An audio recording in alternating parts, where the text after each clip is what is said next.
안녕하세요. 사연에 빠지다의 DJ 민영입니다. 오늘도 두 가지 사연 준비되어 있으니까 끝까지 함께 해주시고요. 그럼 오늘의 사연 함께 만나볼게요. 안녕하세요. 저는 시어머니를 모시며 행복한 일상을 보내고 있는 주부입니다. 나름대로 조금 특별한 사연을 가져오긴 했는데 제가 글솜씨가 없어서 어떻게 여러분께 전달을 잘할 수 있을지 모르겠어요. 저는 중소기업에서 영업일을 하시는 아버지와 가정주부 어머니 밑에서 외동딸로 태어났습니다. 말 그대로 평범한 집안이었어요. 한 푼이라도 아끼기 위해 여름철에는 선풍기로 버티며 유난을 떨기도 하고 특별한 날에는 가끔가다 큰맘 먹고 외식도 하고 그리 풍족하게 자라지는 않았지만 부족할 것도 없는 유년 시절이었어요. 상고를 나와 졸업 후 바로 은행에 취업을 하게 되었습니다. 남편과는 은행 동료의 소개로 만난 사이였어요. 가벼운 마음으로 나간 자리였는데 생각보다 너무 멀끔하고 대화도 잘 통하는 사람이 나와 놀랐었던 기억이 납니다. 남편도 저희 아버지처럼 회사에서 영업일을 하는 사람이었어요. 보통 영업직에 있다고 하면 활발하고 외향적인 성격일 거라고 생각하잖아요. 실제로도 그런 사람들이 많고요. 그렇지만 저희 남편은 영업직과는 전혀 어울리지 않는 사람이었습니다. 나긋나긋한 목소리에 천성이 다정하고 내향적인 사람이었어요. 저는 그런 남편의 다정함과 부드러움에 푹 빠졌고 만난 지 얼마 되지 않아 결혼 이야기까지 오가게 되었습니다. 서로 성격도 잘 맞고 둘 다 결혼 정년기였고 경제적으로도 큰 문제가 없었기에 결혼 준비는 착착 진행되었지만 예상 외의 난관이 있었습니다. 바로 남편 위로 3명의 누나가 있다는 사실이었어요. 남편은 늦둥이였고 가장 큰 누나와는 나이가 거의 20살가량 차이가 났습니다. 남편의 부모님께서 제법 규모 있는 커다란 식당을 운영하셨는데요. 어렸을 적부터 장사를 하시느라 바쁜 부모님 대신 큰 누나가 남편을 키우다시피 했다고 했어요. 나머지 누나들도 보통 누나들보다 남편에게 훨씬 관심도 많고 참견이 심한 편이었습니다. 우리 누나들이 조금 극성이긴 하지. 누나들 눈에는 아직도 내가 어린애처럼 보이나 봐. 어렸을 때부터 장사로 바쁜 어머니 대신해서 누나들이 거의 나를 키우다시피 했다고 하더라고. 특히 큰 누나가 고생을 많이 했다고 들었어. 누나한테 난 동생이 아니라 거의 아들이나 마찬가지일 거야. 그래서 이렇게 매사에 관심이 많은 것 같은데 그래도 결혼하고 나면 지금처럼 하나부터 10까지 참견하지는 않을 거야. 남편은 별 걱정하지 말라며 그저 다른 집안 누나들보다 조금 더 친밀한 사이일 뿐이지 결혼 후까지 극성맞은 시누이 짓은 하지 않을 거라고 말했어요. 하지만 걱정되는 것은 어쩔 수 없었습니다. 그도 그럴 것이 처음 인사드리러 간 자리에서부터 누나들의 인상이 영 좋지 못했거든요. 식사 자리에서 시누이들은 시부모님 옆에 차례대로 짜르륵 앉아 제게 질문을 연발하며 하나부터 10까지 마음에 들지 않는다는 듯 따지고 들었어요. 나이가 우리 동생이랑 동갑이라고? 여자치고는 좀 많은 거 아냐? 그 나이까지 결혼 안 하고 뭐 했어? 어디 하자 있는 건 아니지? 뭐 애 낳는데 문제가 있다거나. 은행원이라고 했던가? 모아둔 돈은 좀 있어? 부모님은 뭐 하시고? 설마 결혼하고 바로 일을 그만두고 우리 동생한테 빌부터 살 건 아니지? 아니 근데 아까부터 표정이 왜 그래? 뭐 마음에 안 드는 거 있어? 아니면 우리가 이렇게 질문하는 게 짜증이라도 나나? 어른들 앞에서 표정 관리할 줄도 몰라? 원래 그렇게 사회생활 기초도 못하는 거야? 정신없이 몰아치는 질문들과 핀잔에 혼미할 지경이었어요. 다행히도 남편이 옆에서 적당히 대답해주며 저를 도와주었기에 망정이지 남편마저 없었으면 그 자리에서 도망갈 뻔했습니다. 시부모님께서는 장사를 오래 해오셔서 그런지 성격이 몹시 괄괄한 분들이셨고 식사 자리는 굉장히 정신이 없었어요. 솔직히 말하자면 처음으로 인사를 드리고 온 후로 남편과의 결혼이 많이 망설여질 정도였습니다. 저런 분위기에 집안에서 자랐는데 남편은 어떻게 이렇게 조용하고 얌전하고 내성적인 사람일 수 있을지 싶었어요. 다른 가족들과는 아예 결이 다른 사람처럼 느껴졌달까요? 어렸을 때부터 늦둥이라 오냐오냐 예쁨 받고 온실 속의 화초처럼 자랐기 때문일 거라 대강 짐작만 했습니다. 남편은 누나들이 딴지를 걸어올 때 저를 대신해 몇 번 대답을 해주기는 했지만 큰형님께서 언성을 높이시면 찍소리도 못하고 고개를 끄덕이기만 했거든요. 제가 다정하고 사력 있다고 생각했던 남편의 성격은 소심하고 자기 주장 한마디 제대로 내뱉지 못하는 답답한 성격이 되기도 했습니다. 그렇게 한 달여간을 고민하던 저는 결국 남편과 결혼을 하기로 했어요. 가장 큰 이유는 저희 아버지께서 당시에 큰 병을 앓고 계셨기 때문이었습니다. 아버지께서는 몹시 위독한 상황이셨고 몇 년 전부터 병상에 누워 계셨기에 아버지께서 돌아가시기 전에 하나뿐인 외동딸이 결혼하는 모습을 보여드려야겠다고 생각했어요. 남편 집안 식구들은 조금 갈갈하긴 해도 남편과는 대화도 잘 통하고 잘 맞는 사람이었고 경제적으로도 문제 없는 사람이니 이 정도면 참고 살만하다 생각했었죠. 물론 결혼 후에 이 결정을 뼈저리게 후회하긴 했지만요. 그렇지만 솔직히 어떻게 완벽하게 본인 마음에 드는 사람과 만나 결혼을 할 수 있겠어요. 그런 말이 있잖아요. 결혼은 정말 사랑하는 사람과 하는 것이 아니라 결혼할 나이에 옆에 있는 사람과 하게 되는 거라고요. 저는 그렇게 남편과 본격적인 결혼 준비를 시작하게 되었습니다. 그러나 남편의 저의 결혼 준비는 준비 과정부터 영 순탄치 못했어요. 물론 이유는 3명의 시누이들 때문이었습니다. 시누이들은 본인들이 마치 시어머니라도 되는 마냥 결혼식장, 결혼 날짜, 웨딩드레스는 물론 예물, 예단, 심지어 혼수까지도 이 세탁기가 좋다, 저 TV가 좋다, 하나하나 감나라 배나라 참견질을 했습니다.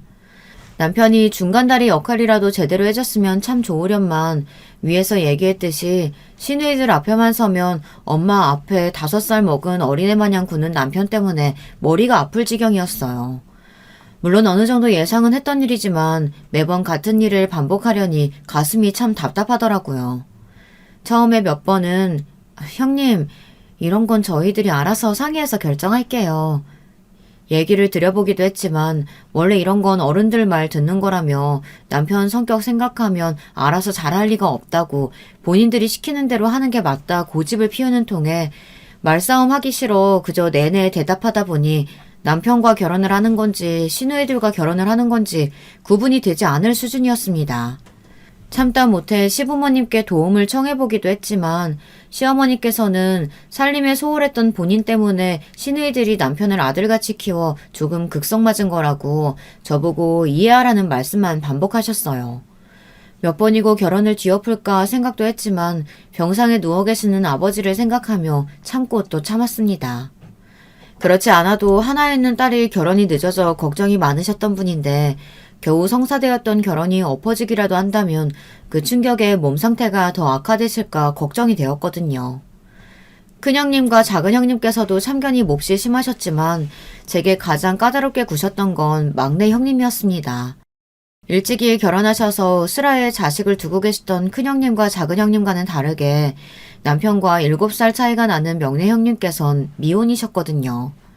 특별한 이유가 있나 싶었는데 알고 보니 3번이나 파혼을 하셨다고 하더라고요.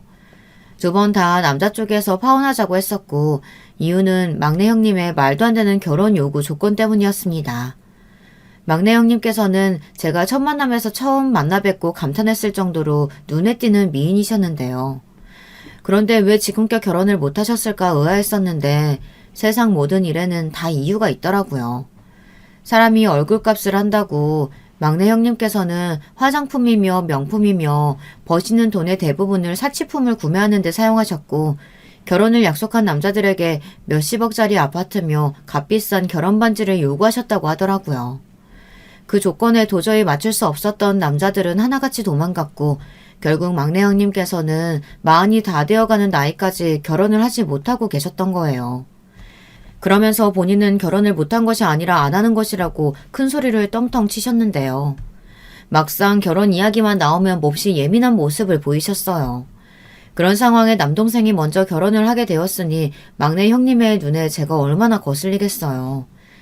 당연히 하나부터 10까지 딴지를 걸며 꼬투리 잡기에 바빴고 제가 준비해간 예물이며 예단이 너무 형편없네.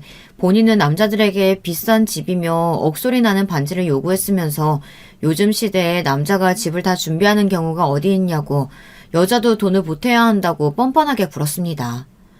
요즘 말로 이런 건 내가 하면 로맨스, 남이 하면 불륜이라고 한다죠. 막내 형님께서는 딱 그 말에 걸맞는 분이셨어요. 어쩜 그렇게 본인 위주로만 세상을 바라볼 수 있는지 지금도 신기할 지경이었습니다. 결혼 준비부터 여러 고난들이 있었지만 더 큰 문제는 결혼 후에 찾아왔어요. 저와 남편의 신혼집은 원래 시댁에서 가까운 아파트로 정해졌었는데요. 계약에 문제가 생겨서 결혼을 하고도 두어 달 동안 이사를 가지 못하게 되었습니다. 결국 저희는 두어 달 동안을 시댁에서 시부모님을 모시며 지내게 되었죠. 사실 시부모님께서는 장사 때문에 새벽부터 나가 밤 늦게 돌아오셨기에 시부모님과 마주치는 시간은 그렇게 많지 않았어요. 꼭두 새벽에 일어나 함께 아침 식사를 하는 일이 조금 힘들기는 했지만 적어도 저에게 아침을 차리라고 하시지는 않았으니 이게 어디냐 싶었죠. 시어머니께서는 손맛에 자신이 있으신 분이셨기에 항상 요리를 본인이 하셨거든요. 그 외에도 청소며 빨래며 늘상 해왔던 일이었기에 큰 어려움은 없었어요. 사실상 시부모님을 모시고 지내는 것 자체는 아무런 문제가 없었습니다. 문제는 바로 시누이들이었어요. 큰형님과 둘째 형님께서는 시댁 근처에 사셨고 두 분 다 전업주부셨기에 하루가 멀다 하고 시댁을 찾아 여기가 청소가 덜 됐네. 아직 살림에 서툴러서 뭘 잘 모르네. 어머님께서 살림에 신경을 못 쓰시면 너라도 해야지 이러며 잔소리를 늘어놓았어요. 그나마 중간에 끼어서 제가 눈치를 주면 한마디라도 얹어주었던 남편도 출근 중이었으니 시누이들의 참견은 멈출 줄을 몰랐어요. 게다가 시간이 지날수록 참견을 넘어 저를 은근슬쩍 무시하고 비하하는 말까지 하시더라고요. 발끈한 제가 그런 발언은 좀 불편하다고 말씀드리니 애가 뭐가 그렇게 예민하냐며 우리가 틀린 말 한 것도 아닌데 윗사람한테 어디서 눈을 똑바로 뜨고 따박따박 말대담이냐 성을 내셨고 몇 번의 말다툼 끝에 결국 저는 먼저 이야기를 꺼내봤자 아무런 도움이 되지 않는다는 사실을 깨달았습니다. 그렇게 저는 형님들의 잔소리를 한 귀로 듣고 한 귀로 흘리는 방법을 터득했고 매일 낮 시간마다 형님들 앞에서 불경이라도 듣는 기분으로 지내게 되었습니다. 사실 두 형님들께서 매일같이 찾아와 낮 시간 동안 소파에 앉아 차를 마시며 제게 잔소리를 늘어놓는 것은 그리 큰 문제도 아니었어요. 앞서 말했던 대로 그저 한 귀로 듣고 한 귀로 흘리면 그만이니까요. 가장 큰 골칫덩이가 따로 있었습니다. 여러분께서도 어느 정도 예상하셨겠지만 바로 막내 형님이었어요. 막내 형님께서는 미혼이셨기에 시부모님과 함께 시댁에서 지내고 계셨는데요. 형님께서는 백화점 판매원으로 일하고 계셨는데 일하느라 피곤하다며 새벽 아침 식사에는 참여하지 않으셨어요. 대신 9시쯤 느지막이 일어나 아침 식사를 따로 하셨는데요. 그걸 또 제가 일일이 차려서 대령해야 했습니다. 손이 어찌나 고급이신지 스스로 밥을 못 차려 드신다고 하더라고요. 제가 시댁살이를 시작하기 전에는 어떻게 밥을 차려 드셨는지 알 수 없는 일이었죠. 설마 하니 식당에 일 나가신 시어머니가 막내 형님 밥을 차려주려고 다시 돌아오시지는 않았을 거고 말이에요. 새벽부터 시어머니께서 해놓고 가신 음식을 데워 내어드리는 일이라 밥상을 차려드리는 일 자체는 그렇게 어렵지 않았어요. 하지만 매일같이 시간에 맞춰 시부모님도 아니고 시누이 아침을 대령하려니 정말 한여라도 된 듯한 기분이더라고요. 게다가 갈수록 요구사항도 어찌나 다양한지 앞으로는 식전에 사과랑 야채들을 갈아서 야채 주스를 만들어 오라니 본인 밥은 잡곡밥으로 따로 해서 가져오라니 처음 몇 번은 괜히 말싸움하기 싫어 시키는 대로 대령해 주었지만 막내 형님의 만행은 거기서 끝나지 않았습니다. 막내 형님께서는 항상 본인의 빨랫감을 제게 던지듯 맡기며 세탁소에 맡기라고 시켰어요. 비싼 옷들이니 특별히 손빨래를 해야 한다고 당연히 저에게 빨래를 떠넘겼어요. 너무나 황당한 마음에 제가 왜 형님 빨래를 손빨래까지 해야 하나요 하니 집에서 살림하는 사람이 그 정도는 당연히 해야지 왜 못하냐면서 집에서 놀고 먹으려고 그랬냐 적반하장으로 화를 내더라고요. 형님의 요구는 점점 도를 지나쳐갔고 결국 참다 못한 저는 먼저 이야기를 꺼내게 되었습니다. 형님, 솔직히 너무하신 거 아니에요? 제가 한두 번은 해드리는데 갈수록 정도가 지나쳐서요. 저 이 집 가정부 아니에요. 형님 전용 하녀도 아니고요. 밥 차려드리는 거야 제가 집에서 살림하니 해드린다지만 야채 주스며 잡곡밥이며 제가 요리사라도 되는 줄 아세요? 빨래도 그래요. 식구들 옷 세탁하면서 형님 뭐 같이 하는 건 어려운 일 아니에요. 근데 손빨래요. 형님 옷이 손빨래 해야 할 게 한둘이에요? 명품이다 뭐다 끔찍하게 아끼시는 분이 왜 빨래는 직접 안 하시고 저한테 맡기세요? 게다가 뭐 세탁소에 맡기는 옷들은 알아서 맡겨지고 알아서 집으로 배달 오는 줄 아세요? 형님 바쁘시다 어쩌다 하시면서 매일 10시가 돼서야 출근하시고 퇴근하시고도 사람들이랑 술 마시러 다니기 바쁘잖아요.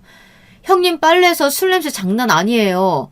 매일 새벽에 몰래 들어오셔도 가족들 다 알아요. 그럴 시간 있으면 본인 빨래도 직접 좀 하시고 그렇게 좋아하시는 잡곡밥도 본인이 손으로 해드시지 그래요? 뭐야? 어디서 윗사람한테 이래라 저래라야. 그 싸가지는 어디서 배워먹었니? 너 가정교육 그렇게 받았어? 내가 몇 시에 출근을 하든 퇴근하고 뭘 하고 돌아오든 그게 너랑 무슨 상관인데? 그동안 알겠다 하면서 속으로는 아주 내 욕을 뒤집어지게 했겠다. 내 동생한테 어쳐 살려고 일도 그만두고 살림하면서 이 정도는 감수해야 하는 거 아니야? 제가 남편 뒷바라지 하려고 일 그만뒀지 형님 뒷바라지 하려고 살림 시작한 건 아니잖아요. 막말로 형님 말씀대로 제가 얹혀 사는 건 남편인데 왜 형님이 생색이세요? 제가 지금까지는 남편하고 시부모님 생각해서 참고 또 참고 형님 비위 맞춰드렸지만 더는 못하겠네요. 앞으로 저한테 뭐 시키지 마세요. 막내 형님께서는 저와 말싸움을 하자마자 바로 쪼르르 큰형님 작은형님께 달려가 저와 나누었던 이야기들을 일러바치셨던 모양이더라고요. 막내 형님과 싸운 다음 날 불이 나게 시댁으로 달려오신 큰형님과 작은형님은 저를 보고는 언성을 높이셨습니다. 얘가 그동안 우리 앞에서는 얌전한 척 내내거리더니 그동안 집에서 셋째 괴롭히고 있었다며? 너 그동안 셋째 밥만 대충 차려주고 빨래도 쏙 빼놓고 하고 개무시했다는 거 그거 사실이야? 너 정말 무서운 애다. 얘, 너 그렇게 안 봤는데 사람이 그렇게 앞뒤가 다르면 안 되는 거 아니야? 너 이러는 거 우리 어머니 아버지랑 동생도 알아? 동생이랑 매일같이 우리 뒷얘기한 거 아니냐고. 너 내가 처음부터 인상이 안 좋다 했어. 어디서 저런 여시 같은 애가 우리 집에 굴러 들어와가지고 순진한 우리 동생 꼬셔가지고 제대로 한몫 잡겠다 이거야? 그게 무슨 말씀이세요? 저 한 번도 남편한테 형님들 욕해본 적 없어요. 그리고 막내 형님을 제가 일부러 괴롭히다뇨. 말도 안 돼요. 오히려 제가 그동안 형님한테 다 맞춰드리느라 얼마나 힘들었는데요. 두 분의 말씀에 너무 어이가 없었던 저는 절대 그런 게 아니다. 남편한테 한 번도 형님들 얘기를 해본 적 없다. 지금까지 막내 형님께서 요구하셨던 것들 전부 맞춰드렸는데 더 이상은 너무 힘들어서 그런 거다. 막내 형님께서 어떻게 이야기를 전하셨는지는 모르겠지만 막내 형님 말씀만 듣고 저한테 와서 바로 따지시니 너무 섭섭하다. 전 그래도 그동안 형님들이 말씀하시는 것들 잘 듣고 배우려고 했고 모든 게 낯선 환경이지만 그래도 여기에 잘 적응하려고 나름대로 노력 중이었는데 두 분 다 정말 너무하시다며 울음을 터뜨렸어요. 제가 눈물을 보일 거라고는 예상하지 못하셨는지 두 형님들께선 애써 딴청을 부리시며 우리가 뭘 어쨌다고 또 울기까지 하냐며 앞으로 조심하라 경고를 하시고는 자리를 떠나버리셨습니다. 너무 억울하고 슬픈 마음이었지만 어쩔 도리가 없었어요. 불행 중 다행으로 그쯤 아파트 계약이 마무리되어 시댁살이를 청산하고 신혼집으로 들어가게 되었습니다.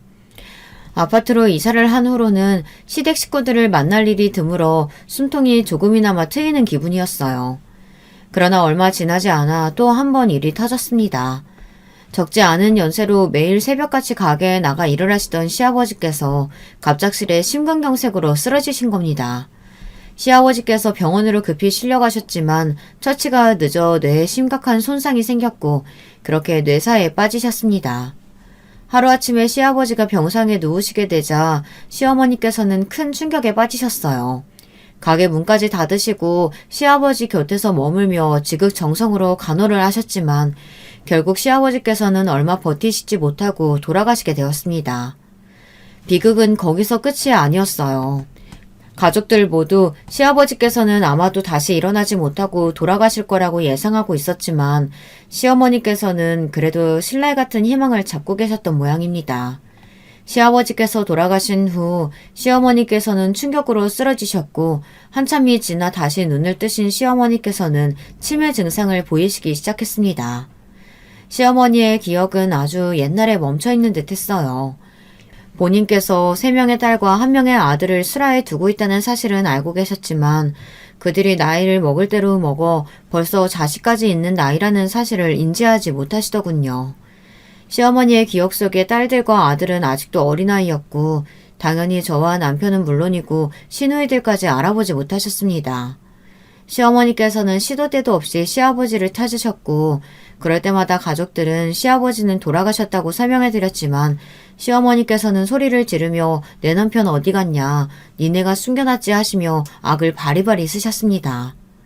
처음에는 우리 어머니 어떡하냐며 엉엉 울고 매일같이 병원에 발도장을 찍던 시누이들은 점점 그런 시어머니의 폐악질에 견디다 못해 발길을 끊기 시작했습니다.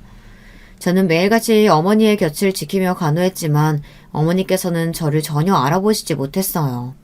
몇 번이나 며느리라고 말씀을 드렸지만 우리 아들은 이제 10살 배기인데 어떻게 며느리가 있겠냐며 거짓말하지 말라고 제 말을 믿지 않으셨습니다.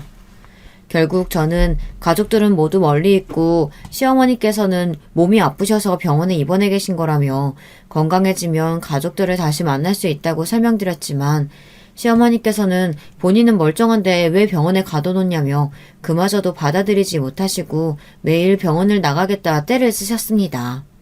결국 그런 시어머니를 두고 가족회의가 열렸어요. 큰형님, 작은형님 부부와 막내형님, 그리고 저희 부부까지 모두 한자리에 모이게 되었습니다. 침묵만 맴돌던 가족회의에서 가장 먼저 입을 연 것은 큰형님이었어요. 어머니, 저대로 계속 병원에 둘 거야? 병원비도 한두 푼도 아니고 의사 말로는 치매 증상이 시작되면 다시 정신이 돌아오는 경우가 거의 없다고 하던데. 병원에 입원한다고 마땅한 치료법이 있는 것도 아니고 그냥 집으로 모셔야지. 그래, 어머니 저렇게 계속 병원에 가다 두는 것도 너무 죄송스러워. 이야기는 점점 어머니를 병원에서 퇴원시키고 집에서 모시자는 쪽으로 흘러갔고 저와 남편은 그저 시누이들끼리 이야기하는 것을 지켜보고 있을 뿐이었습니다. 너네도 알다시피 나 첫째가 지금 고3이야. 안 그래도 애가 얼마나 예민한데 집에 치매 걸린 어머니를 모실 수가 있겠어? 발소리 하나 TV 소리 하나 크게 못 내서 온 집안이 큰애 눈치 보느라 나도 죽을 지경이야. 그런데 치매 환자를 집에 데리고 간다니 말이 안 되지. 난 절대 안 돼. 언니, 어떻게 그렇게 무책임하게 말할 수가 있어? 여기 사정 없는 사람이 어딨어. 우리 둘째 유학 준비하는 거 알지? 요즘 얼마나 정신이 없는데 이리저리 돌아다니느라 집 거의 비워놓는 수준이야. 안 그래도 신경 쓸 거 많은데 어떻게 치매 환자를 집에 모실 수가 있겠어? 언니들은 그래도 주부잖아. 난 매일같이 백화점에 출근해서 일하는데 어떻게 어머니를 모셔? 집에 있는 시간이 긴 사람이 모시는 게 맞지. 난 빼고 얘기해줘. 그래, 너 말 한 번 잘했다. 솔직히 말해서 여기서 어머니 모시기에 제일 적합한 사람이 누구겠니? 하루 종일 아무것도 안 하고 남편한테 빌부터 사는 애 딱 하나 있네. 그러게, 생각해보니까 적임자가 있네. 그동안 혼자 억울한 척 착한 척은 다 하더니 어머니 치매 걸리셨다고 이제 와서 모른 척 할 건 아니겠지? 설마 사람이 양심 있으면 그러진 않겠지. 한마디도 안 하고 지금까지 입 꾹 다물고 있는 걸 보니 그럴 생각인지 아닌지는 모르겠는데. 그렇게 그 자리에 모든 사람들의 시선이 저에게 집중되었고 몹시 당황스러운 심정이었습니다. 솔직히 먼저 어머니를 집에서 모시자고 이야기를 꺼낸 것은 본인들이면서 이렇게까지 당연하다는 듯 제게 어머니를 떠밀 것이라고는 상상조차 못했거든요. 게다가 다른 사람도 아니고 본인들의 어머니인데 아무리 치매에 걸리셨다고 한들 이렇게 나몰라라 할 수 있는 건가요? 여러분들께서는 이해가 되시나요? 전 정말 시누이들의 뻔뻔한 면모가 이해가 되질 않았습니다. 저는 저희 아버지께서 처음 쓰러지시고 병상에 누우셔서 손발도 제대로 못 가누시게 되었을 때 하나부터 열까지 다 수발을 들어야 했던 상황에서도 아무런 불평 불만 없이 아버지를 모셨었거든요. 그게 지금껏 저를 낳아주시고 키워주셨던 아버지에게 은혜를 갚는 길이라고 생각했고 아버지께서 돌아가실 때까지 한 번도 힘들다거나 아버지를 원망스럽게 생각해 본 적이 없었습니다. 오히려 아버지께서 고통스러워하시고 힘들어하시는 모습을 보면 가슴이 미어질 듯 아프기만 했죠. 그런데 어떻게 시누이들은 친딸이라는 사람들이 본인들을 알아보지도 못하는 시어머니를 남에게 떠넘길 생각부터 할 수가 있는 걸까요? 그것도 지금껏 그렇게 효녀들인 척, 집안 사람들을 위하는 척 저에게 하나부터 열까지 핀잔 주고 잔소리를 쏟아냈던 사람들이 말이죠. 이렇게 갑작스럽게 말씀하시니 좀 당황스럽긴 하네요. 솔직히 저 같으면 저희 어머니께서 쓰러지셨으면 상황이 어떻든 제가 먼저 모시려고 했을 것 같은데 아무리 시어머니란들 피 한 방울 안 섞인 제가 당연히 치매에 걸린 어머니를 모셔야 한다는 결론이 이치에 맞는 일인가요? 형님들 형편이 어려운 것도 아니고 제가 전문 간병인도 아니고 다 같이 돌아가면서 어머니를 모시거나 전문 요양원에 모시는 게 맞다고 생각하는데요. 제 입에서 나온 요양원이라는 말에 시누이 셋은 모두 발작이라도 하는 듯 언성을 높이며 고래고래 소리를 질렀습니다. 저 요망한 것이 어머니 저렇게 되시니 바로 태도 바꾸는 꼴을 보라면서요. 어디 딸들이 눈 시퍼렇게 뜨고 살아있는데 어머니를 시설에 처박으려고 하냐. 말이 되는 소리를 해라 화를 내셨고 저는 그런 반응이 도통 이해가 되질 않았습니다. 그렇게 어머니를 걱정하는 효녀라면 앞다투어 어머니를 모시겠다고 나서야 하는 거 아닌가요? 왜 본인들은 이런저런 핑계를 대며 빠져나가면서 저는 당연히 어머니를 모셔야 한다는 결론이 나는 건지 도저히 정상인의 사고방식으로는 이해할 수가 없더라고요. 저도 이번에는 도저히 내내하며 시누이들 비위를 맞춰줄 수 없었고 결국 가족회의는 마땅한 결론을 내리지 못한 채 흐지부지 서로 감정만 상하고 끝이 났습니다. 시누이들이 모두 돌아가고 그날 저녁 남편이 제게 조심스럽게 이야기를 꺼내오더라고요. 여보, 그동안 당신 고생 많이 한 거 알아. 내가 중간에서 다리 역할을 잘 못해줘서 우리 누나들이 당신 고생 많이 시켰지? 여보, 근데 정말 너무 미안한데 우리 어머니 우리가 모시면 안 될까? 우리 누나들 성격 알잖아. 진짜 저러다가 아무도 어머니 안 모시고 어머니 병원에서 혼자 잘못되실까 너무 걱정돼. 일단 우리가 모셔보자. 조금만 모셔보고 안 되겠다 싶으면 그때라도 요양원으로 보내면 되잖아. 내가 당신한테 정말 더 잘할게. 앞으로 누나들이 뭐라고 하면 내가 나서서 막아줄게. 우리 어머니 너무 안쓰러워서 그래. 아버지 저렇게 되시고 한순간에 애처럼 변하셔서는. 제발 부탁이야 여보. 응?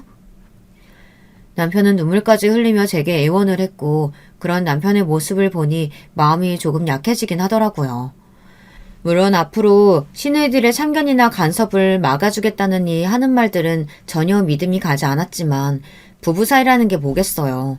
맨날 속고 살면서도 그래도 다시 한번 기대하고 믿어보고 내 이익보다는 상대방을 먼저 생각하면서 사는 게 부부잖아요. 솔직히 말해서 치매에 걸리신 시어머니를 모시는 일이 절대 가벼운 마음으로 시작할 수 있는 일이 아니었지만 저는 결국 눈물 어린 남편의 부탁에 백기를 들게 되었습니다. 제가 시어머니를 모시기로 했다는 소식에 시누이들은 모두 반색이었어요. 그래, 진짜 그랬어야지.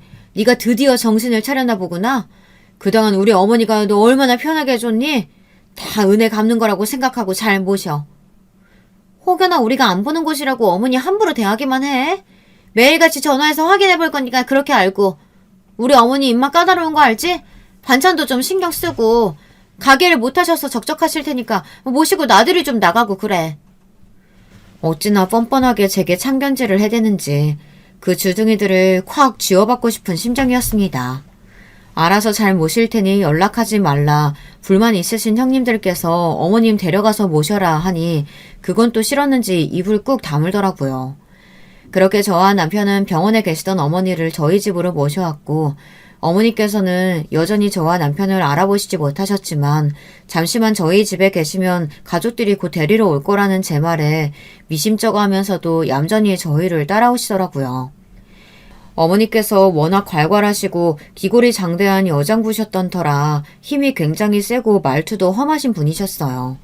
정신이 멀쩡하실 때는 그런 어머니가 참 든든하고 대단하게 느껴질 때가 많았지만 어린아이처럼 변해버리신 지금은 혹여나 불상사가 일어날까 걱정이었는데 생각보다 일이 잘 풀려 다행이었습니다. 어머니를 저희 집에 모신 후로도 참 많은 일들이 있었어요. 치매 환자를 태어나 직접 마주한 것도 간호한 것도 처음이었으니 공부할 것들이 산더미였습니다. 가장 큰 문제는 목욕이었어요. 어린 아이를 목욕시키는 것이 아닌 덩치가 큰 성인 여자를 목욕시키려고 하니 참 막막하게 느껴지더라고요. 시어머니를 처음 목욕시켜드리기 전 인터넷과 책을 보며 공부를 많이 했죠. 혹여나 제가 실수해서 어머니 기분을 상하게 해드릴까, 몸에 무리가 가지는 않을까 싶어서요. 그런데 이상하게도 어머니께서는 목욕이며 화장실 용변이며 대부분의 치매 환자가 실수하고 어려워하는 부분들을 혼자서도 척척 잘 해내셨습니다. 처음에는 걱정되는 마음에 어머니께서 목욕하실 때 문 앞에서 전전긍긍 기다리기도 했는데 매번 별 문제 없이 잘 마치고 나오시더라고요. 참 다행이라고 생각하긴 했지만 조금 이상한 부분이기도 했습니다. 그런 행동 외에는 어머니께서는 어린아이처럼 구셨거든요. 말도 안 되는 것으로 떼를 쓰기도 하시고 본인이 결혼했다는 사실 자체를 잊기도 하시고 종종 기억이 돌아오시기도 하셨습니다. 물론 아주 잠시 동안이었지만 어머니께서는 그런 본인의 모습을 몹시 부끄러워하셨어요. 한평생 누구의 도움도 받지 않고 여장부처럼 살아오신 분이니 그 심정이 이해가 갔습니다. 저는 그런 어머니를 최선을 다해 정성스레 모셨어요. 어머니와 지내는 시간이 길어질수록 처음에 겁먹었던 것보다 훨씬 모시기가 수월하더라고요. 물론 제가 어머니를 잘 모셔서였다기보다는 다른 특별한 이유가 있기는 했지만 그 당시에는 그 사실을 전혀 눈치채지 못했으니까요. 저희 집에 시어머니를 맡긴 후 시누이들은 정말로 코빼기도 비추지 않았습니다. 반년 정도 되는 기간 동안 한 두어 번 찾아온 것이 다였어요. 그것도 어머니께서 좋아하시는 음식들을 마련해서 싸운다던가 시어머니를 모시고 나가 나들이를 한다던가 그런 일들은 일절 없었고 순전히 제게 참견하고 시비를 걸기 위해 온 것처럼 보였습니다. 형님들께서는 가끔 전화해서 어머니께서는 잘 지내고 계시냐, 우리가 못 본다고 뒤에서 몰래몰래 괴롭히는 건 아니냐, 제게 쓸데없는 시비를 걸기는 했지 정말 어머니를 위한 행동은 단 하나도 하지 않았어요. 입으로 하는 효도가 저런 거구나 싶더라고요. 아마 시드니들은 바다에 빠지면 셋 다 주둥이만 둥둥 뜰 거예요. 그래도 저런 여자들도 딸들이라고 시어머니께서는 평생 동안 한 몸 바쳐 장사하며 키우셨을 텐데 시어머니가 몹시 안쓰럽게 느껴졌습니다. 어머니께서는 가끔 가족들을 그리워하셨는데 그럴 때마다 제게 옛날 이야기를 해주시고는 했어요. 어머니의 이야기를 들어보면 어머니께서는 표현은 서투셨지만 가족들을 정말 아끼고 사랑하시는 분이셨습니다. 시누이들이 아주 어렸을 적에 있었던 일들도 다 기억하고 계시더라고요. 그런 분을 이렇게 나몰라라 남이나 다름없는 며느리에게 떠맡겨놓고 관심도 없는 딸들이라니 정말 마음이 아팠습니다. 그런 어머니께 저는 딸들도 분명 어머니를 너무너무 보고 싶어 할 거라고 조금만 더 저희 집에 계시다 건강해지면 꼭 가족들을 만나뵐 수 있을 거라 습관처럼 말씀드리곤 했습니다. 그러던 어느 날이었어요. 어머니께서 저희 집에 계시다는 사실을 잊기라도 한 것처럼 마냥 찾지 않던 시누이들이 약속이라도 한 듯 말도 없이 셋이 함께 저희 집에 갑작스레 찾아왔더라고요. 그날은 시어머니께서 좋아하시는 늙은 호박을 넣은 된장국을 끓였고 아무것도 넣지 않은 묽은 계란찜을 찬으로 밥을 먹던 중이었어요. 어머니께서 부쩍 소화력이 약해지셔서 고기 같은 것들을 입에 대기도 싫어하셨거든요. 집에 들이닥친 시누이들은 밥상을 보자마자 이것 좀 보라며 내가 이럴 줄 알았다고 셋이서 혀를 차더라고요. 지금까지 겨우 이런 반찬으로 어머니 밥 해드리고 있었던 거야? 내가 이럴 줄 알았어. 큰애 때문에 잠깐 신경 좀 못 썼다고 이렇게까지 어머니를 푸제접해도 돼? 우리 어머니 고기 없으면 밥 안 드시는 거 몰라? 내가 진작부터 와서 확인을 좀 했어야 되는데 참나. 형님 그런 거 아니에요. 어머님 요즘 소화기가 많이 약해지셔서 드시는 게 예전 같지가 않아서요. 된장국도 어머님이 좋아하셔서 끓인 거고 요즘 제일 잘 드시는 반찬이 계란찜이에요. 얘가 어디서 뻔뻔하게 거짓말이야? 어머니 가게 운영하실 때 콩고물이라도 떨어질까봐 앞에서 내내거리면서 착한 척은 있는 대로 하더니만 이제 치매 걸리셔서 사리 분별 못하니까 그냥 네 마음대로 함부로 대하는 거 누가 모를 줄 알아? 언니들 그러니까 내가 말했잖아. 매일같이 와서 확인을 해야 한다니까. 이럴 줄 알고 말 안 하고 왔지. 온다고 했으면 또 어떤 표정으로 연기를 했을지. 어머님 조금 아프셔서 그렇지 사리 분별은 다 하세요. 어머니 앞에서 그게 무슨 말씀들이세요? 큰딸도 못 알아보시는 분이 무슨 사리 분별은 사리 분별이야. 언제까지 그렇게 착한 척 할 거니? 예, 어머니 가게 전세 계약서랑 통장 집에 있지? 네? 갑자기 그건 왜 찾으세요? 그런 서류 같은 건 본 적 없는데요. 네가 혹시 가져다가 뒤에서 딴짓이라도 할까봐 그런다 왜? 진짜 본 적 없어? 없을 리가 없을 텐데. 너 지금 알면서 모르는 척 하는 거지? 제가 무슨 딴짓을 한다고 그러세요, 형님. 저 정말 몰라요. 됐다. 이제 충분하니 다들 그만 좀 해라. 시어머니의 호통에 다들 놀라 어머니를 바라봤어요. 어머니께서 타이밍 좋게 잠시 정신이 돌아오신 건가 싶었지만 뒤이어 이어진 어머니의 말씀에 집안이 발칵 뒤집혔습니다. 세아가, 나 사실 치매 걸린 거 아니다. 남편 죽고 나서 잠깐 정신이 이상했던 건 사실이지만 지금은 아주 멀쩡해. 그때 형님들 표정을 저만 봤다니 다시 생각해도 아쉬워요. 경악과 당황으로 물든 표정이 어찌나 볼만하던지요. 큰형님께서는 딸리는 목소리로 이거 지금 어머니께서 헛소리 하시는 거지 하며 현실을 부정하셨고 작은 형님과 막내 형님께서도 당황하셨는지 제대로 대답도 하지 못하고 입만 뻐끔대고 있었습니다. 헛소리? 네가 듣기엔 이게 헛소리처럼 보이냐? 가게 계약서랑 통장은 다 어디다가 빼돌리려고? 이 못된 거사! 이어진 시어머니의 호통에 큰형님께서는 냅다 바닥에 무릎을 꿇고는 어머니의 바지가랑이를 붙잡으셨어요. 뒤이어 작은 형님과 막내 형님까지 어머니에게 달라붙어 어머니 저희가 얼마나 걱정했는지 아시느냐며 돌아오셔서 다행이라고 거짓 눈물까지 보이더라고요. 당연히 그간 멀쩡한 정신으로 형님들이 하는 꼴을 봐오셨던 어머니께서는 그런 거짓 눈물에 눈 하나 깜빡하지 않으셨습니다. 내 배나 내 손으로 키운 것들이 피 한 방울 안 섞인 며느리보다 못할 거라고는 상상조차 못했다. 치매 걸린 애미는 나 몰라라 하면서 돈은 받아가고 싶더냐? 꼴도 보기 싫으니까 당장 썩 꺼져라! 결국 시누이들은 모두 쫓겨나듯 집을 떠났고 한바탕 벌어진 난리에 저는 아직도 어안이 벙벙했어요. 도대체 어떻게 된 일인가 하니 시어머니께서는 저를 앉혀놓으시고 긴 이야기를 시작하셨습니다. 알고 보니 시어머니께서는 엄청난 부잣집 출신이셨어요. 원래대로라면 집안에서 정해준 정혼자와 결혼해 탄탄대로 인생을 살아가셔야 했겠지만 시어머니의 아버지 회사에서 일하던 평범한 직원인 시아버지와 사랑에 빠져 집안의 반대를 무릅쓰고 독립하셨던 것이었습니다. 회사를 그만둔 시아버지와 시어머니께서는 함께 작은 가게를 차렸고 두 분이서 밤낮으로 열심히 일하며 지내온 덕에 지금은 제법 규모가 큰 식당이 되었다고 합니다. 그렇게 가족들과의 연을 끊고 살아가시던 어느 날 시어머니의 부모님께서 교통사고로 한날 한시에 돌아가시게 되었습니다. 소식을 들은 시어머니께서는 장례식장에 찾아갔는데 거기서 만난 변호사가 몹시 의외의 말을 전해왔다고 합니다. 바로 시어머니께서 200억짜리 건물을 상속받게 되었다는 사실이었죠. 오래전 집안과 연을 끊고 나와 살았던 시어머니였기에 전혀 예상하지 못했던 소식이었고 변호사에게 이유를 물으니 시어머니의 형제들은 오래전부터 유산 때문에 상속 싸움을 하느라 집안이 시끄러웠고 시어머니의 부모님께서는 본인들 뜻을 거스르고 집을 나가긴 했지만 적어도 다른 형제들처럼 본인들 욕심에 추한 꼴을 보이지 않았던 시어머니에게 가장 큰 유산을 남겨놓고 가신 것입니다. 그렇게 시어머니께서는 갑작스레 200억짜리 건물의 소유주가 되셨지만 그 사실을 가족들에게 모두 비밀로 했다고 했습니다. 아마 시어머니의 형제분들을 보며 느낀 바가 있으셨던 거겠죠.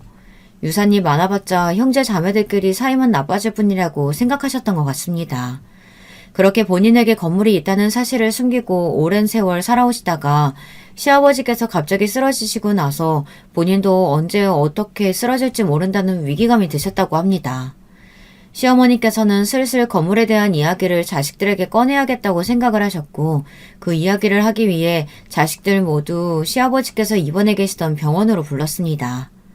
그러나 시어머니께서는 병실 문 앞에서 큰형님과 작은형님께서 나눈 이야기를 몰래 엿듣고는 마음이 복잡해지셨다고 합니다. 아버지 돌아가시고 나면 아마도 가게 문 닫겠지? 가게 정리하시면 생기는 돈은 바로 우리한테 나눠주시려나? 아버지 저렇게 되신 거 보면 아마 어머니도 그리 오래는 못 사시지 않을까 싶어. 미리미리 유산 관련해서 이야기 좀 해놔야겠어. 막내는 당연히 찍소리도 못할 거고 셋째는 미혼이라 책임질 가족도 없으니까 우리 둘이 적당히 나누는 게 맞지 않겠어? 원래대로라면 자식들에게 건물 이야기를 꺼낸 뒤 지금껏 본인을 대신해 고생을 많이 해온 큰딸을 위해 건물을 물려주고 나머지 식구들에겐 가게를 정리한 나머지 유산을 물려줄 생각이었다고 하셨지만 시어머니께서는 두 딸의 이야기를 듣고 생각이 많아지셨습니다. 그러던 와중 시아버지께서 돌아가셨고 어머니는 충격으로 쓰러지셨습니다. 깨어나신 직후에는 정말 정신이 오락가락 하셨다고 합니다.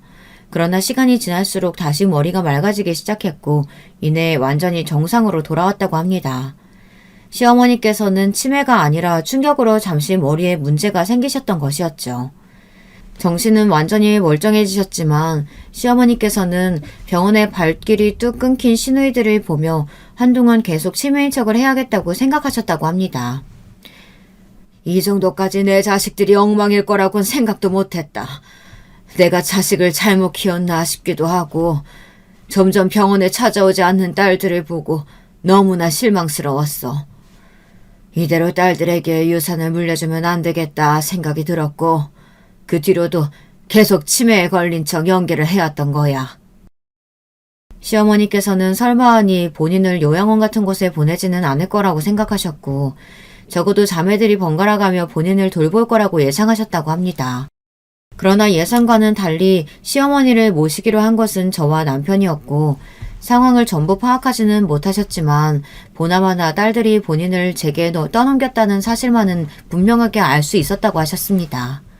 그 시점에서 분노하며 자신이 치매가 아니라는 사실을 밝힐까 생각도 하셨지만 저와 남편이 단순히 등 떠밀려 본인을 돌보기로 한 것인지 아니면 최소한의 효심으로 하는 일인지 알아보기 위해 계속해서 치매 환자인 척 연기를 하셨다고 합니다.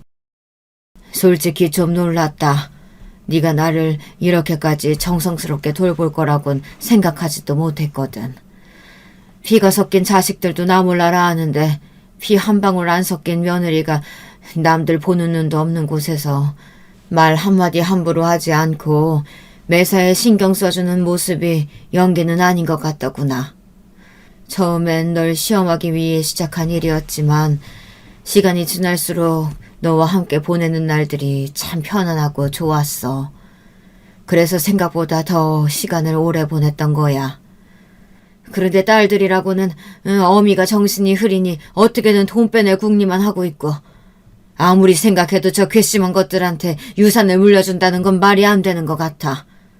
건물이고 가게고 전부 너하고 막내한테 물려주련다. 어머니의 말씀에 저는 난색을 비치며 유산을 받으려고 한 일이 아니다. 저도 처음엔 솔직히 등 떠밀려서 어머니를 모시게 된 거다. 형님들을 제치고 제가 유산을 전부 받는 건 도리에 맞지 않는 일 같다 거절의 말씀을 드렸습니다. 그러나 어머니께서는 확고하셨어요. 저런 자식들은 있으나 마나라며 저렇게 매사에 자기들 실속만 챙기며 이기적으로 구는 것을 보니 유산 같은 건 없어도 잘 먹고 잘 살 거다. 저희 부부에게 유산을 물려주는 것이 맞는 일이다. 고집을 굽히지 않으셨습니다. 소식을 들은 시누이들은 당연히 펄펄 뛰었어요. 어머니께서 치매에 걸리셨다는 사실을 알자마자 나 몰라라 버려놓고 어머니께서 정신이 돌아오실 기미가 보이질 않으니 그새를 못 참고 유산이 탐나서 계약서며 통장을 빼들리러 온 주제에 참 어이가 없더라고요. 솔직히 저 같으면 어머니께 너무나 부끄럽고 죄송해서 얼굴도 못 내밀 것 같은데 시누이들은 여전히 뻔뻔하게 굴더라고요. 그래도 본인들이 친딸인데 어떻게 우리한테는 아무것도 물려주시지 않고 전부 다 며느리한테만 줄 수 있느냐면서요. 시어머니께서는 호통을 치시며 말 한 번 잘했다고 너희가 정말 내 친딸이 맞기나 하냐. 친자식들인데 어떻게 그런 식으로 부모를 나 몰라라 할 수가 있냐. 며느리 없었으면 난 진작 요양원에 가고도 남았을 거라며 이제부터 나한테 자식이라고는 아들 하나고 며느리 하나뿐이다. 연락할 필요 없다 말을 딱 끊어내셨고 당연히 시누이들은 그 뒤로도 계속해서 끈질기게 찾아왔지만 어머니께서는 몹시 냉랭하셨습니다. 한사코 거절했지만 결국 저는 하루아침에 200억짜리 건물의 건물주가 되었어요. 솔직히 말하자면 지금도 잘 믿기지가 않습니다. 통장에 찍히는 월세들을 보면 조금이나마의 현실감이 나긴 하지만요. 시어머니께서는 그 뒤로 운영하시던 가게를 접고 저와 함께 이리저리 놀러다니시며 지내고 계세요. 치매 사건 후로 벌써 몇 년이 흘렀지만 아직도 정정하십니다. 시어머니께서는 본인이 치매가 아니라는 사실을 밝히신 후 그동안 본인을 돌보느라 고생 많았다며 혼자서도 지낼 수 있다고 다시 본가로 돌아가고자 하셨지만 저는 그런 어머니를 붙잡았습니다. 이제 가게 장사도 안 하시고 시아버지도 집에 안 계신데 혼자 집에서 지내시려면 너무 적적하시지 않겠냐고요. 저도 어머니 모시는 동안 정이 많이 들었다고 혼자 있으면 너무 허전할 것 같다. 앞으로도 같이 지냈으면 좋겠다 말씀드렸고 처음엔 됐다고 손사래를 치시던 어머니께서도 결국 저희 집에 머무시며 지금은 남편과 어머니와 셋이서 함께 즐겁게 지내고 있습니다. 어머니의 냉정한 태도에도 시누이들은 굴하지 않고 몇 번이나 저희 집을 찾아오며 생떼를 부렸지만 지금은 모두 포기하고 전화 한 통 하지 않고 있는 실정이에요. 시어머니께서는 잘된 일이라며 저런 것들 없는 자식인 셈 치고 사는 게 속 편하다 말씀하시지만 그래도 본인 손으로 낳아 기른 자식들이니 얼마나 속이 상하시겠어요. 어머니께서 씁쓸한 모습을 보이실 때마다 저랑 남편이 딸들 몫까지 더 잘하겠다고 애교를 부리곤 합니다. 처음에는 괄괄한 성격의 말투며 행동이며 뭐 하나 다정하신 부분이 없는 시어머니가 조금 매섭고 매정하게 느껴지기도 했었지만 지금은 툴툴대시면서도 알뜰살뜰히 저를 챙겨주시는 어머니만의 애정 표현이 참 좋아요. 가끔은 귀엽게 느껴지기도 할 정도입니다. 어머니께서는 제가 그런 말씀을 드리면 닭살 돋는다고 싫어하시지만요. 오늘도 어머니께서 제일 좋아하시는 늙은 호박 된장국을 끓여서 같이 저녁 식사를 했어요. 식사 후에 과일을 먹으며 도란도란 이야기를 나누고 자려고 누웠는데 문득 이런 일상이 너무 행복하고 이 기가 막힌 사연을 남들과 공유하고 싶은 마음에 글을 써서 보내봅니다. 어머니, 제가 유튜브 채널 알려드린 이후로 자주 찾아보시는 것 같던데 제 사연도 언젠가는 시청하시려나요? 깜짝 놀라실 얼굴이 보고 싶어 일부러 말씀은 안 드려야겠어요. 오래오래 저랑 남편 곁에 건강하게 머물러 주세요. 너무 감사하고 사랑합니다. 글 읽어주신 분들도 모두 감사드려요.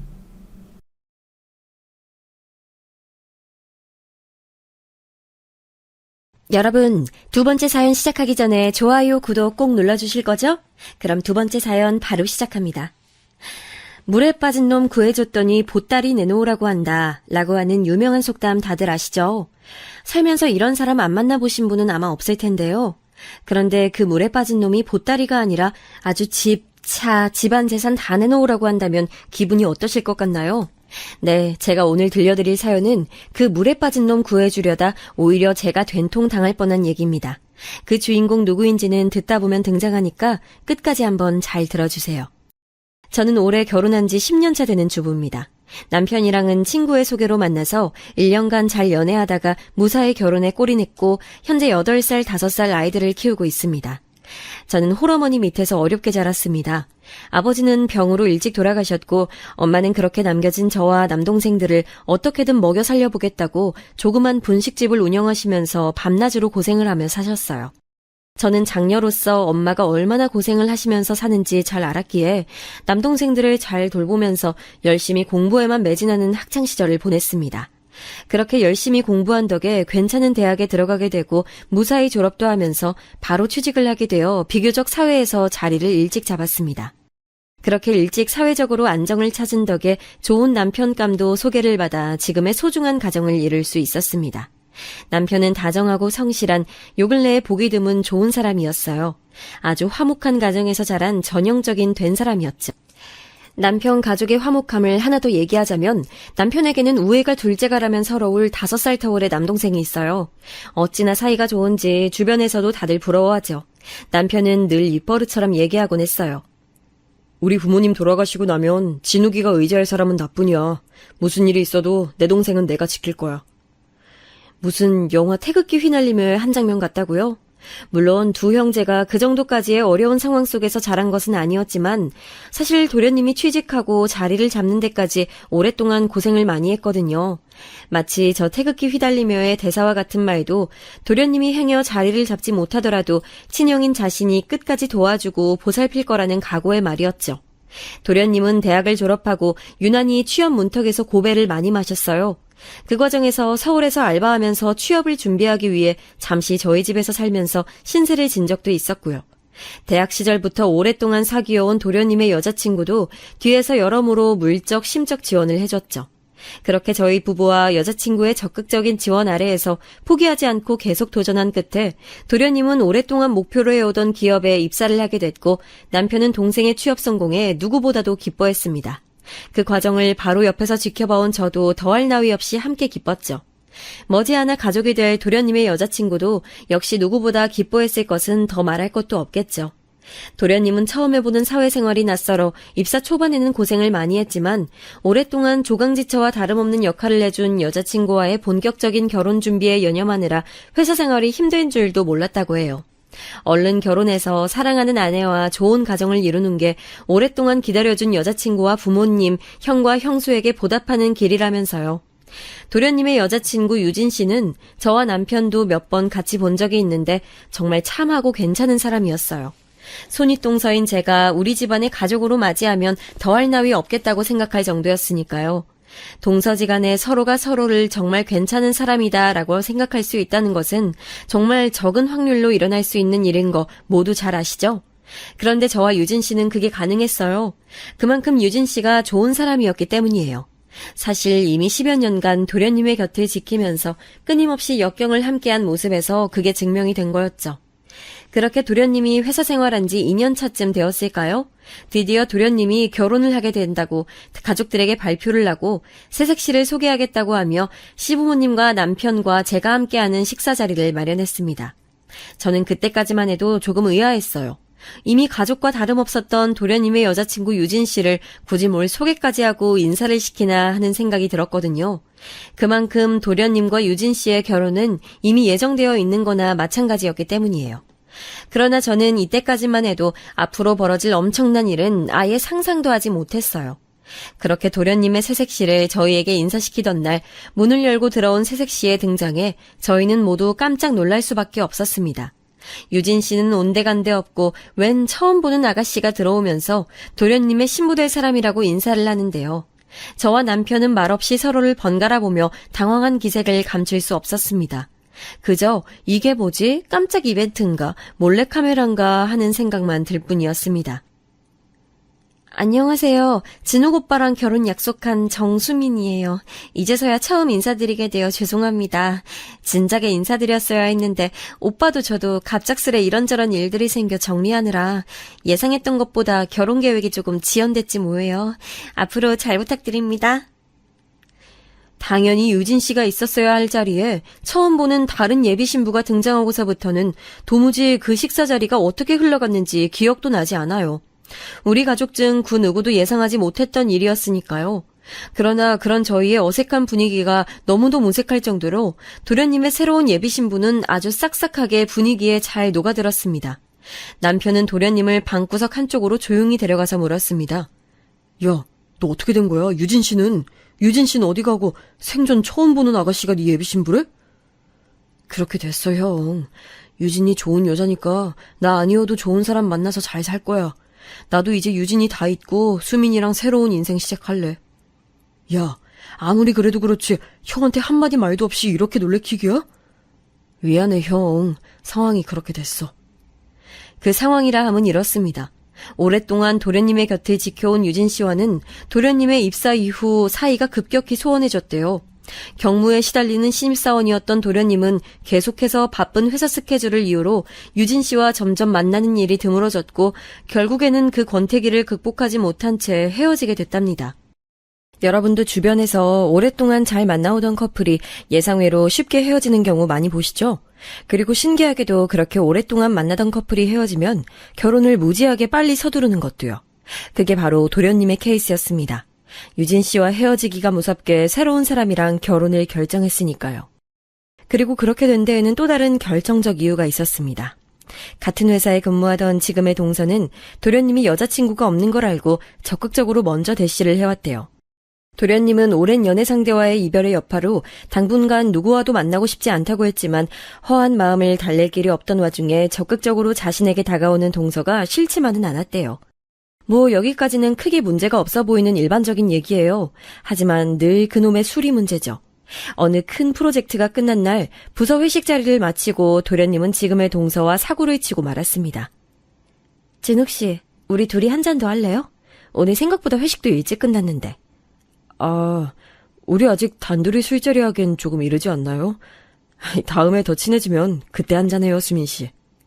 에이, 편의점에서 맥주 한 잔만 간단히 해요. 네? 네? 아이, 얼른요. 아, 참, 그럼 딱 맥주 한 잔만입니다. 그런데 어디 술 기운이 오른 청춘 남녀가 그런 분위기에서 맥주 한 잔으로 마무리가 쉽게 될까요? 그날로 두 사람은 잠자리를 갖게 됐는데 문제는 동서가 그날 사건으로 바로 임신을 하게 됐다지 뭐예요. 평생 말썽 한 번 부리지 않은 도련님이었는데 한편으론 유진 씨와의 이별의 여파가 얼마나 컸으면 그렇게 섣부르게 행동했을까 하는 마음에 짠하기도 했어요. 하지만 이제 어쩌겠어요. 아기까지 들어섰는데 결혼을 서두를 수밖에요. 아니 세상에, 그럼 지금 너희들이 엄마 아빠가 될 예정이라는 거야? 아직 결혼도 안 했는데? 네, 엄마. 경솔했던 건 인정해요. 그래도 요새 아기 낳고 싶어도 임신하기 쉽지 않은 부부들 많다던데 이왕 이렇게 된 거 수민이랑 빨리 결혼해서 아이 낳고 잘 살게요. 그렇게 도련님은 오랜 여자친구였던 유진 씨와의 이별 뒤에 얼마 지나지 않아 새로운 짝인 지금의 동서와 금방 결혼을 했습니다. 아이를 가진 상태였기에 결혼을 더욱더 서둘렀죠. 그런데 의외로 동서는 처음 가졌던 선입견과는 달리 참 괜찮은 사람이었습니다. 시부모님께도 잘하고 손윗동서인 제게도 늘 예의 바르게 대했어요. 계절마다 명절마다 저와 남편에게 좋은 선물을 보내왔고 새로 태어난 아기에게도 좋은 엄마인 것 같았어요. 결혼과 동시에 동서는 회사를 퇴사하고 육아에만 전념했고 서방님은 열심히 새로 태어난 아기와 아내를 먹여 살리기 위해 일했죠. 서방님의 전 여자친구였던 유진 씨를 너무 오랫동안 당연하게 동서가 될 사람으로 생각하고 있어서 그랬는지 몰라도 진짜 동서가 된 이 사람에게 마음을 여는 것이 쉽진 않았는데 이렇게까지 나이스한 사람이면 동서감으로 그리고 서방님의 아내감으로 아주 잘 맞는다는 생각이 들었습니다. 그렇게 저희 집안은 번갯불에 콩 구워 먹듯이 한 서방님의 결혼 때의 급박한 분위기와는 다르게 점점 안정을 찾아가는 듯 보였습니다. 그런데 그렇게 평화롭게만 보였던 저희 집안에 커다란 소식이 하나 들려왔습니다. 바로 서방님 내외가 2년여간의 결혼 생활에 종지부를 찍고 이혼을 한다는 것이었어요. 아기가 이제 겨우 2살 정도밖에 안 됐는데 너무 갑작스런 두 사람의 결정에 저희는 많이 놀랐죠. 너무 급하게 결혼을 했던 탓일까요? 아니, 아무리 급하게 한 결혼이었지만 저는 동서가 참 사람도 괜찮고 제가 본 서방님도 결혼할 때 빼곤 기본적으로 매우 신중한 사람이었는데 거의 통보하듯 시부모님과 저희 부부에게 이혼 사실을 알려오니 적잖이 당황스러웠어요. 내용을 듣고 보니 서방님 내외는 사실 별거한 지 꽤 됐고 지난달에 이혼 재판이 마무리돼서 완전하게 갈라섰다고 하더라고요. 양육권은 동서가 가져가게 됐는데 전 아무래도 뭔가 이상했어요. 아무도 모르게 이혼 소송을 진행한 것도 그렇고 양육권은 왜 동서가 가져가는지 등등 궁금한 게 한두 가지가 아니었죠. 그래서 서방님한테 어찌된 영문인지 따로 물었지만 애초에 너무 섣부르게 결정한 결혼이었고 저와는 맞지 않는 사람입니다. 그래서 서로 각자의 길을 가기로 했어요 라는 말만 남기고 더 이상 얘기하고 싶어 하지 않는 눈치였습니다. 아니 그럼 이제 막 24개월 조금 넘은 서방님 아들 민준이는요? 그리고 애초에 양육권은 왜 동서한테 넘어간 거예요? 자세히 설명 좀 해주세요 서방님. 그렇게 됐습니다 영수님. 더 이상 묻지 말아주세요. 아기랑 애 엄마 다 자기들 알아서 잘 살아갈 거예요. 제가 이제껏 봐온 서방님은 서글서글하고 정이 많은 사람이었는데 그날 마주한 서방님은 찔러도 피 한 방울 안 나올 것 같은 냉혈한의 모습이었어요. 게다가 자기 자식의 양육권을 빼앗겼는데 아무렇지 않아 하다니요. 화목하고 우애가 깊은 집안에서 자란 사람 같다고는 도저히 여길 수 없었습니다. 하지만 두 사람의 결정이고 제가 더 이상 관여하는 것은 오지랖 같아서 더 묻지 않았습니다. 다만 아기 낳고 기른다고 퇴사한 후에 별다른 직업 없이 이혼을 한 동서의 앞날이 걱정되기만 했죠. 그래서 저는 남편과 서방님은 모르게 몰래 동서에게 전화를 해보았습니다. 동서, 어떻게 지내고 있어? 이게 도대체 어떻게 된 일이야? 형님. 동서는 제 전화를 받자마자 한참을 그렇게 울었습니다. 그리고 진정이 좀 됐는지 그제서야 제게 그간의 일을 털어놓기 시작했습니다. 형님, 박진우 그 인간이요 글쎄 저를 두고 바람이 났지 뭐예요? 게다가 그 상대가 누군지 아세요? 저 만나기 전 10년 가까이 사귀었다던 그 옛날 여자친구 있죠? 바로 그 여자예요. 그 옛날 여자친구라고 하면 바로 앞서 초반에 수도 없이 언급했던 유진 씨 한 사람밖에 없었습니다. 서방님과 10년간 연애를 해왔고 당연히 서방님이랑 결혼하게 될 줄 알았던 그 유진 씨. 그 이름 자체도 정말 오랜만에 듣는 건데 그 이름을 동서의 입을 통해서 듣게 될 줄 누가 알았겠어요. 그리고 그 유진 씨한테 서방님이 다시 돌아갔다니 그것도 자신의 본처를 버린 채로 동서가 정말 너무나 불쌍하고 처량해지는 순간이었습니다. 동서로부터 들은 사건의 전말은 이랬습니다. 서방님 내외는 본격적으로 서로에 대해 알기도 전에 아기가 들어섰기 때문에 서둘러 결혼을 결정했지만 역시나 너무 급하게 한 결혼 탓에 서로 성격이 잘 맞지 않았다고 합니다.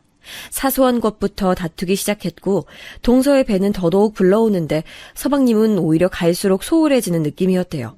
어찌저찌 조카 민준이가 태어나서 육아에 전념하느라 두 사람의 갈등은 잠시 소강 상태가 되는가 싶었지만 그마저도 민준이가 돌이 지나서 걷기 시작할 무렵부터는 서방님은 아예 육아에 손을 떼다시피 했대요. 늘 다정한 제 남편을 쏙 닮은 서방님의 모습만 기억하고 있던 저는 지금 동서가 설명하는 서방님의 모습이 진짜일 거라고는 도무지 믿기지가 않았습니다. 동서는 아무리 생각해도 이 남자가 다른 여자가 생긴 것 같다는 생각을 했대요. 이렇게 저렇게 생각을 해봐도 서방님이 자신과 가정에 소홀해진 게 그 이유밖에 없다면서요. 아무리 급하게 한 결혼이지만 자신이 본 서방님이란 남자는 이렇게까지 자신의 가정에 무책임할 사람으로는 안 보였다고요. 정말 이렇게까지 가정을 내팽개칠 정도면 바람피는 것 말고는 이유가 없다는 생각이 들었던 거죠. 그도 그럴 것이 서방님이 틈만 나면 야근이다 회식이다 해서 늦게 들어오는 일이 잦아지면서 동서는 그제서야 그 의심이 확신으로 다가왔대요. 그렇게 서방님의 바람을 확신한 동서는 민준이를 친정엄마에게 맡기고 몰래 서방님의 뒤를 밟았다고 합니다. 며칠을 밤이고 낮이고 서방님의 뒤를 밟았대요. 그렇게 끊임없이 잠복하던 중 글쎄 버젓이 해가 중천에 떠있을 시간에 서방님과 전 여자친구 유진 씨가 모텔에서 나오는 장면을 목격하게 됐대요. 순간 온 머릿속이 어질어질해지고 손이 떨려서 준비해놓은 카메라로 제대로 그 장면을 찍지도 못했다고 합니다. 그렇게 동서는 집으로 돌아와서 며칠을 펑펑 울었고 도저히 이렇게 살 수 없다 싶어서 이혼을 결정하게 됐다고 합니다. 본격적으로 서방님을 앉혀놓고 추궁을 했는데 서방님은 아무렇지 않은 듯 두 사람의 불륜을 수긍했대요. 너가 원하면 이혼하자면서요. 정말 이 대목을 듣는데 제가 알던 서방님의 모습이 아니었어요. 아니 그리고 제가 알던 서방님의 전 여자친구 유진 씨도 아무리 옛사랑이 그립다고 이렇게 남의 가정까지 파탄낼 사람은 아니라고 생각했거든요. 정말 못 믿을 게 사람 속이라는 생각이 들면서 인간이라는 존재에 대해 회의감이 들기 시작했습니다. 더 황당한 건 뭔 줄 아세요? 서방님이 변호사를 얼마나 잘 썼는지 동서가 신청한 상간자 위자료 청구 소송이 아예 기각되었다고 하더라고요. 그리고 마지막 희망을 걸었던 재산 분할도 가정주부였던 동서가 자산 증식에 기여한 바가 거의 인정되지 않아 거의 한 푼도 못 받고 민준이와 함께 쫓겨난 것과 다름이 없게 됐대요. 그렇게 현재 친정엄마 집에 얹혀 살면서 하루하루 힘들게 민준이를 키우고 있다고 했습니다. 친정엄마가 낮에 민준이를 봐주는 동안 동서는 돈이 되는 부업이며 알바는 뭐든 다 했다고 해요. 애초에 친정이 여유롭지도 않았고 경력이 단절된 동서를 채용해주는 회사도 아예 없었답니다. 급기야는 여기저기서 돈을 빌려서 육아와 생활비를 충당했는데 그것도 더 이상 감당할